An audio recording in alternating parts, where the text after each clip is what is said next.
Hi guys, it's Sophie. So I only have a couple of things to show you today, but I still wanted to do sort of a mini haul, I suppose, just to keep on going every month, because I like to kind of have everything I've got within a month in one month, even if it is smaller. So I just wanted to show you the couple of things that I've got hold of in November. So the first one that I picked up was Hitchcock and Bradbury Fistfight in Heaven, which is Sweeney's issue 45.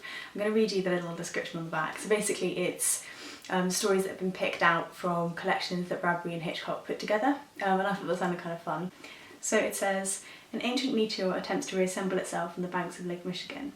A pig encounters the divine and a couple discovers that their landlord owns a dollhouse inhabited by tiny people. So I thought that should be fun. I've been watching a lot of Hitchcock recently, and so this one kind of appealed. I think it's a really cool cover.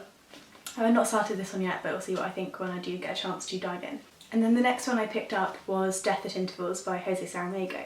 So I've really enjoyed reading some Saramago this year, and every time that I film and speak about him, people say to me that I need to read this one.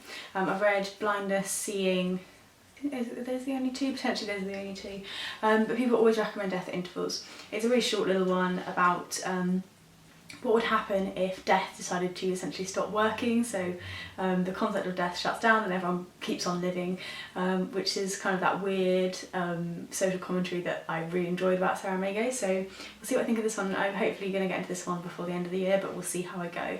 The next one I was really kindly sent by Pam Macmillan, and that one is The Fat Artist by Benjamin Hale. These are a collection of sort of absurdist, I guess, short stories, all centred around sort of American sort of commentary really, talking about, I mean the title story is about a man who eats himself to death as a performance piece.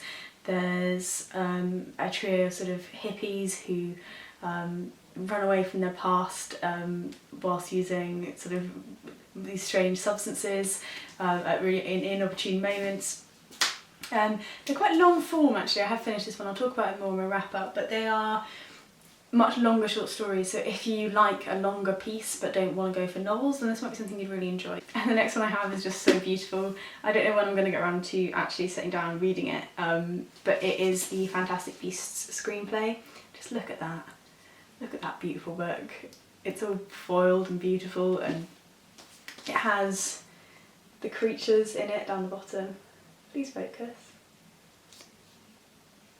Please focus. There we go. Has all the creatures down the bottom, and a design on the back as well. The inside is equally gorgeous. Got this sort of strange little effect in there.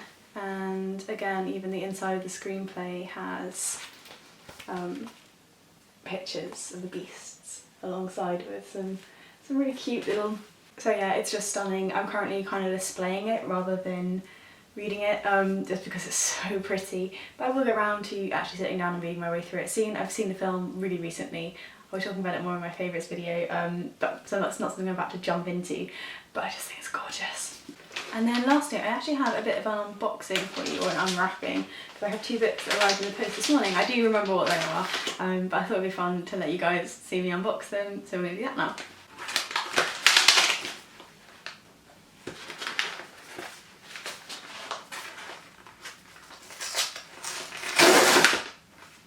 So close.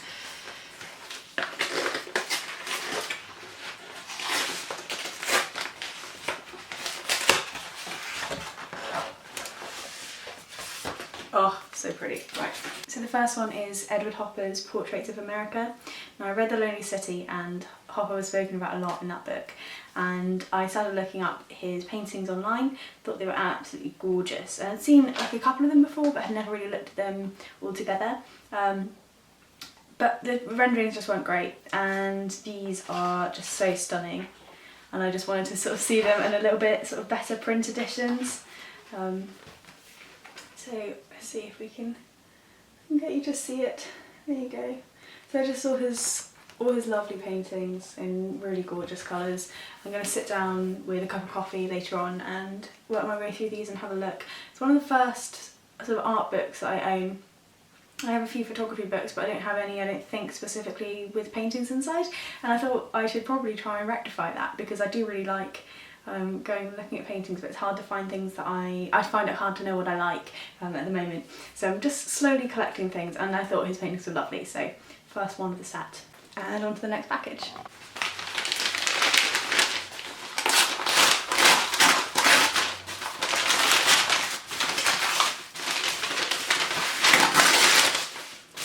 What have I done here? Oh my god. Yeah, more. Who does this? Why? I mean, I guess it's safe. But still.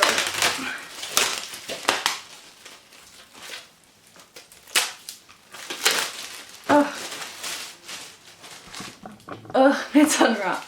Okay, so the other one's on a very similar theme. The other thing that was spoken about was Nan Goldin and her photographs.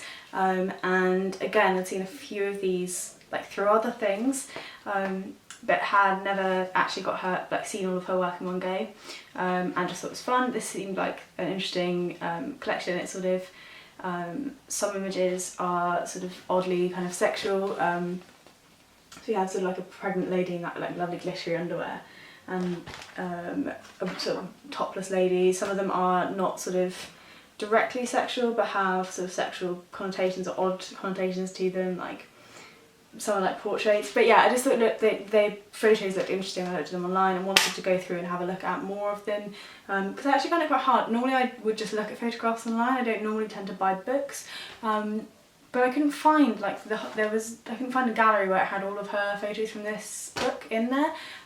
You know, sometimes people seem to, but she didn't. I thought it'd be interesting.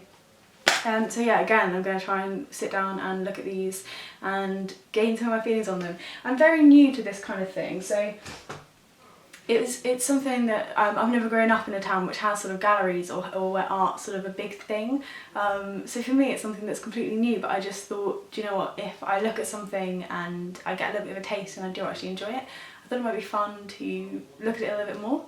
So that's what I'm trying to do with those two new books. If you have suggestions for like how to start with this kind of thing, or like how to know what kind of things you like, let me know, because again, like I don't really have any like accessible art galleries near me.